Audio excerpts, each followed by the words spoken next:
इगतपुरीतील भावली परिसरात पर्यटकांना मारहाण झाल्याची घटना घडली आहे। या घटनेनंतर परिसरात संतापाची लाट पसरली आहे। 3 आरोपींच्या पोलिसांनी मुसक्या आवळल्याची माहिती आहे।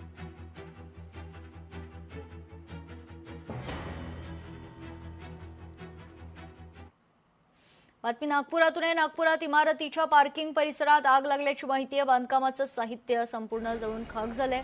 परिसरात मोठ्या प्रमाणात धुराचे लोट पसरले आहेत।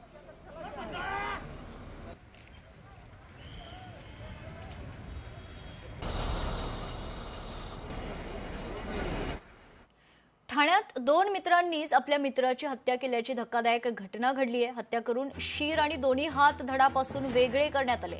दोन्ही आरोपी अटकेत आहेत। आरोपींच्या फोनमध्ये हत्येचा व्हिडिओ देखील आता समोर आल्याचं कळतंय। सदर मयती समजू आहे जी बॉडी मिळाली होती तो खुनाचा प्रकार आहे। तपासाच्या अनुषंगाने 2 संशयित इसम यांना ताब्यात घेतलं। फैज सुलतान मालिम आणि अल्बान सुलतान मालिम हे दोघे राहणारे शीर टायगरच्या हद्दीमधले आहेत। या दोघांना ताब्यात घेऊन त्यांच्याकडे सखोल विचारपूस केली। त्याचबरोबर जे काय पुरावे चौकशीमध्ये निष्पन्न झाले त्या पुराव्यांची जुळवाजुळव केली।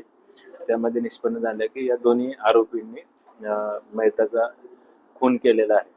त्या अनुषंगाने काल मुंब्रा पोलीस स्टेशन येथे खुनाचा गुन्हा दाखल करण्यात आलेला आहे। 2 आरोपींना अटक केलेली आहे। आरोपींचा पोलीस कोठडी रिमांड 20 तारखेपर्यंत आहे।